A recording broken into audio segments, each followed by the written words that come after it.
Wabah penyakit ASF yang menyerang hewan ternak babi di Cina, Vietnam, Mongol, Kamboja saat ini meluas hingga ke Korea Utara. Masuknya produk terkait ke dalam negeri menjadi masalah serius nasional. Virus ASF dari ternak babi ini, karena masih belum ditemukan cara pengobatan dan vaksinasinya, upaya terbaik saat ini adalah pencegahan.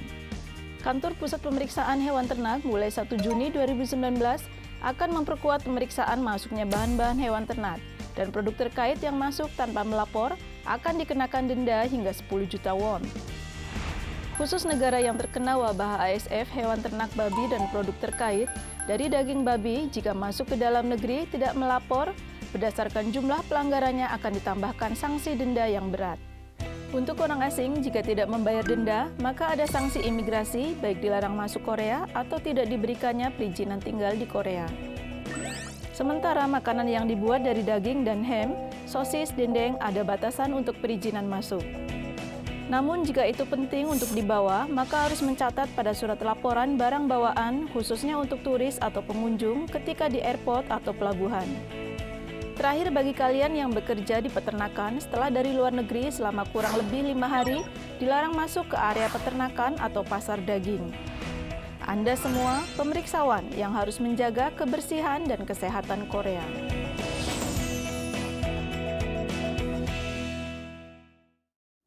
Selamat siang. Bagi pekerja asing di Korea saat kembali ke negaranya, ada beberapa asuransi yang wajib diterima.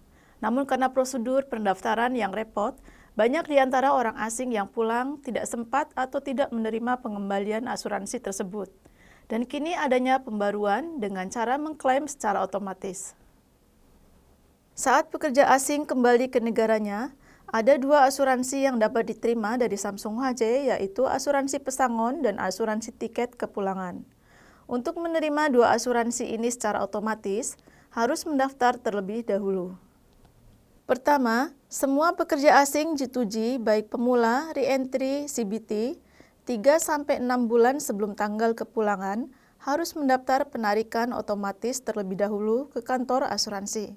Persyaratan yang dilampirkan yaitu formulir penarikan asuransi, rekening tabungan atas nama sendiri, ID card atau paspor. Untuk pekerja asal Vietnam dan Kamboja, dapat mengajukan permohonan pengembalian otomatis saat pertama masuk ke Korea ketika awal perjanjian pembelian asuransi. Saat mengisi formulir pembelian asuransi, dengan memberikan tanda pada kolom pengembalian otomatis. Nantinya, tidak perlu mengirim dokumen penarikan lagi. Dan apabila ingin merubah rekening bank atau penarikan dana di airport Korea, maka harus memberitahu terlebih dahulu ke kantor asuransi. Berdasarkan informasi petugas HRD, terlebih dahulu pendaftaran otomatis pengembalian asuransi untuk percobaan diberikan ke 2 negara yaitu Vietnam dan Kamboja. Setelah itu akan diperluas dan bekerjasama dengan lembaga keuangan beberapa negara hingga di tahun 2020 direncanakan diperluas untuk 16 negara. Dengan adanya sistem penarikan otomatis yang baru ini, diharapkan semua pekerja asing dapat menerima hak dan manfaat asuransi yang sudah dibayar dari penghasilan Anda. MNTV menerima informasi baik berbentuk kasus, kecelakaan atau kejadian, video, dan berita.